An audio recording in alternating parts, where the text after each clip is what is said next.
We're going to look at expensive purchases that I think is worth every bit of your money because it helps you make money, or maybe it helps you mentally, or it helps you physically, makes your life a lot easier. So the first one you should know that I personally think is essential is having a computer. If you're watching this video, you have some type of computer. It could be your phone, your laptop, or a desktop. So this is my everyday device since I use for it like literally every day and recording this video. Things such as for work, video editing is done here. So I would roughly spend around $2,000 to $5,000 on a decent PC for every single niche, while some others might think this is really expensive. Personally for me, I think otherwise, because as a computer, I use this as a daily necessity and as used for my day-to-day life. Investing this much on my PC can last me for nearly a decade. And if parts are broken in this computer, I can basically replace it without a hitch. People ask, Michael, why don't you get a laptop? So now you think about it, compare to laptops. Building your own PC is like basically way much more better than a pre-built, and you can adjust your specifications and your budget to suit your needs. And also, unlike laptops, if something breaks, you can also fix it yourself if you build your own PC. So PC, also better than laptops in this case, are way more powerful and way faster than laptops because parts can be replaced, and it can also be upgraded, and it can be used further down the line down the years. The only disadvantage I can see from desktop compared to laptop is it's not portable. That's literally the only disadvantage. Like, yeah, you can make a small PC, but like who wants to lug in like basically a brick? So that's a trade-off. But personally, computer is very essential. The next very essential item I consider, which most people should have, or maybe should at least think about, is having an espresso machine or a tea maker. Because if espresso machine is too expensive, then you can have a tea maker, because they both work really similar ways, except one's really cheap and one's really expensive. So having an espresso machine can be a very useful time-saving tool, and personally, it can be a really cost-efficient way of getting your morning coffee compared to going places like Starbucks. But definitely it's worth the purchase in my opinion, because I think someone who enjoys coffee or wants basically a jump in energy and focus, or you have one of those days you're basically feeling really down, you're feeling really tired, this is the kicker. This is the startup and basically to make you to continue moving for that day. I know some of you guys don't drink coffee and every day in the morning, so doing this purchase might not be really worth it to you, honestly, because look at the espresso machine, it's not cheap. Now, if you're not going to do an espresso machine, I suggest you to get a tea maker instead. Tea maker, less than $100. You can get one for $20. It's really easy. Hot water, tea leaves, something to strain it, you're good to go. And tea bags, no problem. $20, $10, really easy. So tea maker is a lot cheaper, provides you the caffeine and the benefits to health without the added cream and sugar from coffee in this case, if you're basically managing your diet. Personally, I have these two because I usually split between the two depending on what I am feeling that day. So some days I might feel coffee, some days I might feel tea. Most of the time I feel tea because, well, I'm just lazy. It's just easier to make and it tastes really good.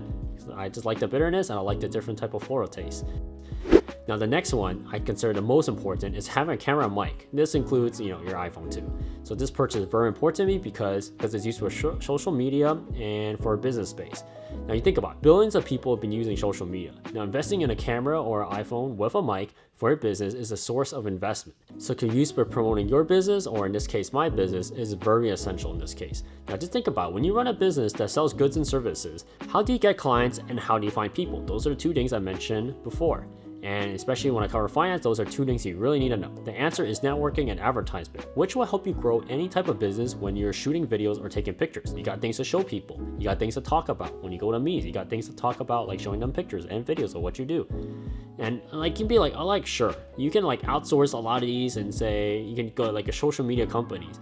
If you learn the skill yourself, it'd be way more beneficial to have your own type of creativity, because when you have the creativity, you have your drive and you need to have the time.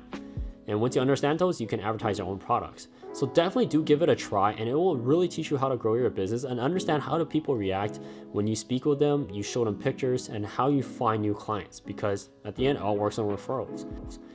Now the next one, this one is kind of controversial, but a car. So of course, having a really nice car, it could be an investment, especially in your daily routine consists of traveling a lot and going to far distances, but also cars can also be a liability if you're not careful with your finances in this case. And Michael, you'll ask me, like, how are cars basically an asset? And it depends how you see it.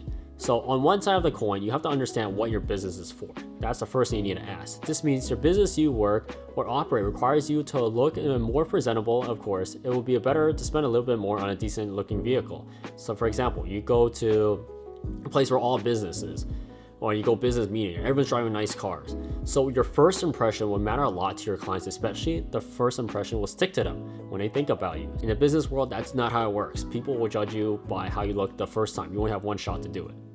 So it goes without saying that you don't want to lose a potential client just because you were not presentable. It's how you speak and how you basically show your personality to the other person. All of these combined will basically help you make or break a new client. Now, on the other hand, if your work requires you to not be so presentable, you can be way more cautious of your finances. And if you cannot afford a decent looking vehicle, you can opt out for a cheaper version because it depends on your situation, depends on your life, depends on your job, and depends on what type of business you are running. So in general, cars are still a great mode of transportation. If you live in the States, like if you live in, let's say in like Japan and Norway, that's a whole entire different story. Cars, that's more like a liability. This really applies to people who don't have access to great public transportation and work really far away from home. Now, the next one I consider to be really important is having a financial consultant or a tax consultant, or in this case, a financial advisor. Now, consultants are worth the cost because they can help you manage your money, ranging from mapping out and planning out for the future, especially retirement. Because a lot of people, a majority of Americans, as you see on other financial YouTubers, say they don't have retirement. This is the place to start. If you don't know where to start and you don't want to do the research, then find a financial consultant in this case. In my case, a tax consultant in this case helps a lot help you find missing tax deductions.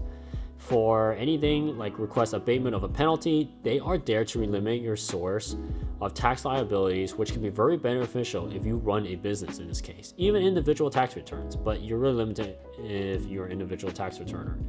Now, I personally have a good experience with tax consultants because they help me with saving a lot of money on taxes and leveraging better tax write-offs in this case. And you can ask them questions like how to manage your money more efficiently. They usually will give you an answer or give you some type of idea of advice that you can basically build off from there. Now, as usual, make sure you do your own research and to ensure any financial advisor you find that fit your needs. Don't just listen to me, look for someone that fits for your needs because every person's lifestyle is different from another person. Keep that in mind. Now, the last expensive purchase I believe that everyone should do, because people say it's not expensive, but like if you start spending like hundreds of dollars to like thousands of dollars a month on this, they might consider this expensive. But personally, investing in index funds and dividend. Personally, for me, I have a mix between safe and risky investments. Investments such as Microsoft, Google, Amazon, Apple are basically, you can call them blue chip stocks in this case. Then I have my high risk portfolio. Investments that are basically revolve around the top 500 companies. For example, Waste Management, maybe some random dental company. Then you basically pick random ones, then you can see how they perform at the end. So I just put them up into different groups of baskets. And personally, I would not recommend everyone to do this because it really depends on your risk tolerance at the end, because I'm different from you and you are different from me. So whether you can take this risk tolerance, it really be up to you. So how much you're willing to risk and hold it for. It's really important to think about this when you do these type of investments so you don't crash and burn, or maybe like suddenly you put all your money in there and suddenly you need it, pull it out, then you lose a lot of income because it's down on that day. And it's also really important to control your emotions when the stock goes up and down, because a lot of people I've seen, and I don't think this is ever going to change, people panic and quickly pull out their investments, causing them to lose money. Or you can call it panic selling in this case. But this one I consider as an expensive purchase. I believe everyone should get into, and let's do some type of investment so you can at least beat the inflation and have another income source generating. Now, overall, of course, it's really important to do your own research on riskier companies and consult your financial advisor if you ever plan to make any risky investments.